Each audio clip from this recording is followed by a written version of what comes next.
Informasi seputar ibadah haji saudara. Berdalih ada saudara di Arab Saudi yang ngidam, calon haji embarkasi Surabaya nekat membawa buah durian.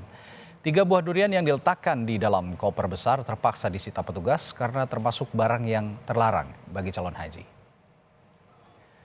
Sejumlah barang bawaan jemaah calon haji embarkasi Surabaya kembali harus disita oleh petugas. Dan kali ini petugas menemukan barang yang dilarang saat memeriksa koper calon haji Kloter 9 asal Gresik.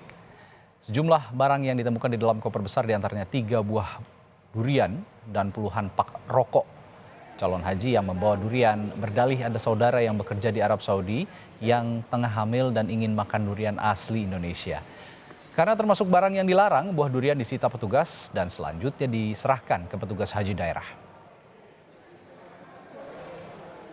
Ada duren itu 3 duren itu dimasukkan di dalam koper besar dalam rangka untuk ponaannya yang menjadi mukimin di sana itu yang ngidam, yang hamil itu kepingin duren Indonesia biar diberikan di sana.